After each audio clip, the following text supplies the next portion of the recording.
اللہ تبارک و تعالیٰ کے ارشاد عالی ہے فَصَلِّ لِرَبِّكَ وَانْحَرْ، اے محبوب صلی اللہ علیہ وسلم اپنے پروردگار کے لیے نماز ادا کریں اور قربانی ادا کریں۔ معزز سامعین، یہ وہ مہینہ ہے جس میں حضرت ابراہیم علیہ السلام کی قربانی کو اللہ نے قبول فرمایا۔ پروردگار کے خاص فضل کو حاصل کرنے کا بہترین ذریعہ ہے۔ خانہ کعبہ کا طواف کرنا حج کے ارکانوں میں خاص رکن ہے۔ ہمارے اور تمہارے ہم سب کے آقا علیہ السلام نے خانہ کعبہ کا طواف فرمایا، اس لیے رسول کی ادائیں خدا کو پسند آ گئی۔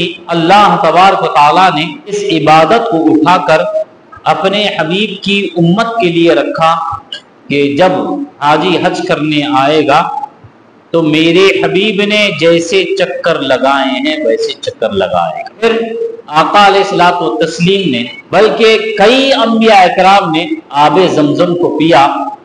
ہمارے آقا علیہ السلام نے بھی زمزم کے پانی کو پیا، اس لیے اس کی اہمیت اور قدر اتنی ہے کہ اس کو جب پئیں گے تو بیٹھ کر نہیں، کیونکہ تمہارے درمیان اگر کوئی عام آدمی آ جائے تم بیٹھے رہو چل جائے گا، کوئی بے ادبی نہیں ہے۔ اگر تمہارے درمیان کوئی عزت والا آدمی، عالم دین، عالم ربانی آ جائے تمہارا بیٹھے رہنا یہ شریعت مطہرہ کو پسند نہیں ہے، یہ ادب کے خلاف مانا جائے گا، لہذا بے ادبی مانی جائے گی۔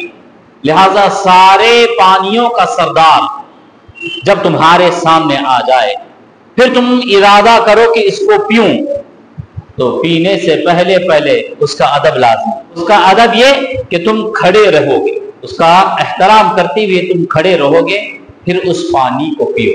اسی طریقے سے جب حاجی حج کرنے کے لیے جاتا ہے، جگہ ہے مقام ابراہیم، یعنی حضرت ابراہیم علیہ السلام جس پتھر پر کھڑے ہو کر خانہ کعبہ کی تعمیر فرمائی تھی، اس پتھر کی شان یہ کہ وہ پتھر حضرت ابراہیم علیہ السلام کے لیے مددگار رہا۔ وہ جنتی پتھر حضرت ابراہیم کے لیے کیسے مددگار رہا؟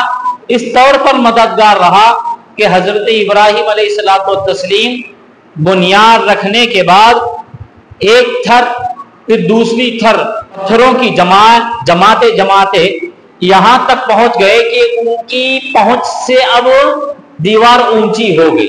جب دیوار اونچی ہو گئی اب کوئی چیز چاہیے جو حضرت ابراہیم علیہ السلام کو اونچا کرے، پھر وہ اس پر چڑھ کر ایک پتھر رکھ سکے۔ تو اللہ تبارک و تعالیٰ نے ہر دیوار بنانے کے لیے کچھ انداز الگ رکھا، لیکن خانہ کعبہ بنانے کے لیے نرالا انداز رکھا۔ وہ یہ کہ ایک پتھر حضرت ابراہیم علیہ السلام کو عطا کیا گیا، اس پتھر پر وہ کھڑے ہو جاتے، جیسے ہی اس پر کھڑے ہو جاتے اس پتھر میں یہ خاصیت پیدا ہو جاتی، جتنی اونچائی درکار ہے وہ اونچا ہوتا چلا جاتا، اور یہ پتھر اس دیوار پر رکھتے پھر نیچے آ جاتے، وہ پتھر اپنے سائز کا ہو جاتا۔ اس طریقے سے وہ پتھر حضرت ابراہیم علیہ السلام کے لیے معاون مددگار ثابت ہوا۔